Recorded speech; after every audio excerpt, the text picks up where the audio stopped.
Hello guys, at eto na naman at may pag-uusapan tayo, no? Eto, pag-usapan natin at itong si Tita Darrell, no? Ang ating Tita Darrell ay galit na galit kay Auntie Claire.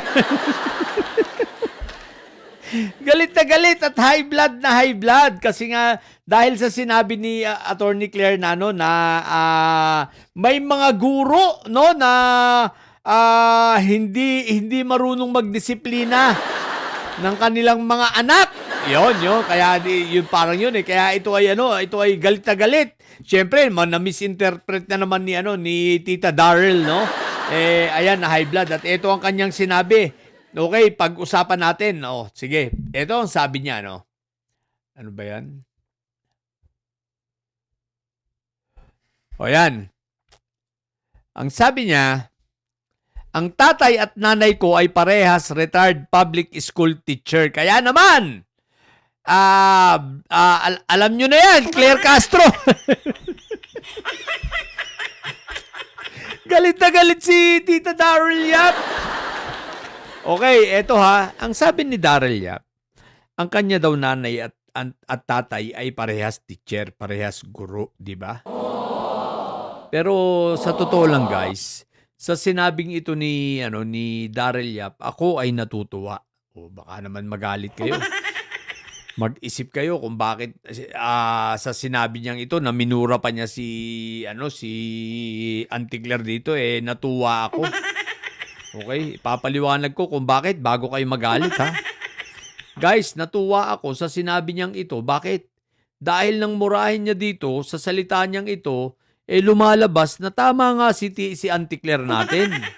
Tama nga si Auntie Claire sa sinasabi niya na may mga guro na hindi maayos magpalaki sa mga anak.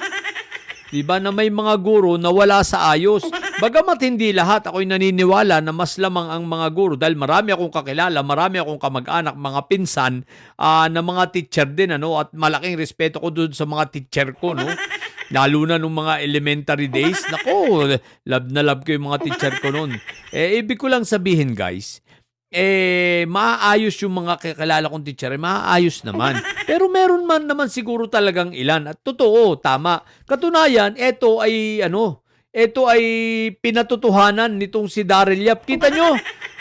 Kaya totoo ang sinabi ni Auntie Claire na meron talagang mga guro na hindi nakakapagpalaki ng maayos sa mga anak. Diba? Na hindi naging maayos na magulang, kumbaga. Ayan ito ang katibayan di ba si Tita Darrell Yap ang siyang katibayan na meron talaga. At ang kawawa naman, ang mga magulang neto, ito ang ebidensya. So, ang magulang neto ni Darrell Yap, kung buhay pa man o patay na o kung nasan pa man, wala akong pakialam, ito ay maliwanag na itong si Darrell Yap ay hindi pinalaki ng maayos. Itong si Tita Darrell ay hindi lumaki ng maayos at hindi lumaki ng may pagmamahal.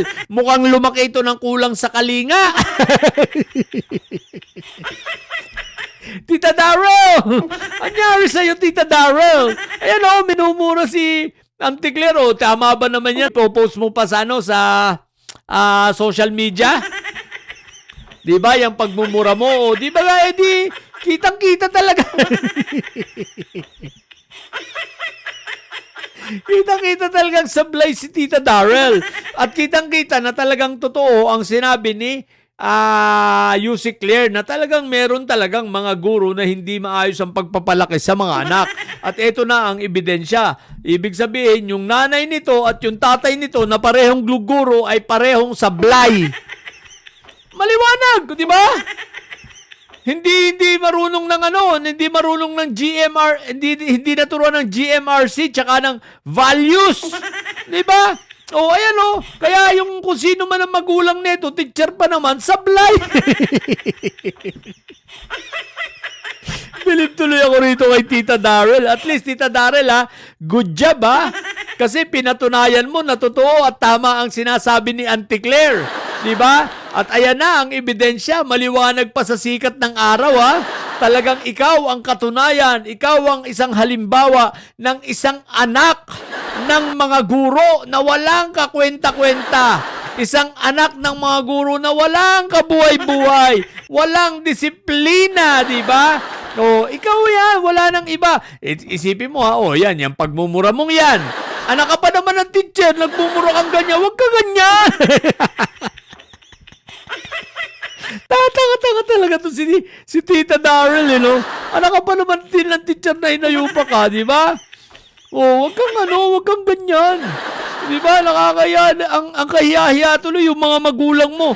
Teacher pa naman. Tapos yung anak ganyan. At hindi lang yan hindi lang yan ang mga pinaggagawa nito ni Tita Darrell. Alam naman natin ang mga pinaggagawa niya patungkol sa talagang pagtatanggol sa mga kriminal. Pagtatanggol sa mamamatay tao, di ba? Pagtatanggol kay Aimee Mangga, boss pala nito ay si Aimee Barrena, no? Si Aimee Mangga Barrena, di ba? Sa madaling salita, yung pagiging pro-China nito, anak ng teacher yan, di ba? Kaya ito ang maliwanag at ito ang napakagandang halimbawa ng sinasabi ni Auntie Claire na mga anak na hindi napalaki ng maayos ng kanilang mga gurong magulang. Di ba ga? Maliwanag, pinatunayan niya. Sipin mo, mag-post ka pa sa social media, nagmumura kang ganyan. Di ba ga, sira ulo ka yung kabubuhan mo't katangahan. Di ba ga, kung sino man ang magulang nito, ayan po, ginagawa kayong kahiyahiya ng anak nyo. Pagpasensyaan nyo na, kahit guru kayo, kaya lang sablay kayo, hindi nyo pinalaki ng maayos itong anak ninyo. Tingnan nyo naman. Nagpo-post sa social media lang ganyan, Ikaw naman kasi Tita Darrell. Hindi ka na lang, total, malapit, alam ko, taga Pampanga to Malapit ka naman sa Angeles na, di ba? Hindi ka na lang mag-boylets ka na lang doon, di ba? At para manahimik yun. Hindi yung pati nanay mo tuloy at tatay mo nadadamay sa kalukuhan mong yan. Tapos ipagmamalaki mo pa na guru sila, imbis na mainis ang tao, natawa tuloy sa'yo. Isipin mo, pinatunayan mo na tama nga si Auntie Claire. Di ba? Na ikaw ay hindi, tingnan mo, ikaw ang isang halimbawa ng hindi napalaki, may teacher ng mga guro, pero hindi napalaki ng maayos. Maliwanag pa sa sikat ng araw ang putik na yan. Di ba? Balahura. Balahura ang putik na yan. Buti na lang ang magulang ko, hindi teacher. Buti na lang hindi teacher ang mga magulang ko. Di ba? So, yun. Kaya, good job, Auntie Claire, Totoo nga. Totoo talaga sinasabi mo. At ayan, maliwanag na maliwanag ang ebidensya. Di ba ka? Sa mga bobong didilis dyan, may sayad na nyo. Ang tata nyo ay preso. Ang BP nyo ay bobo. Natili kayo mga bobo at may sayad sa patang may sayad. Lagi, high blood. Bye!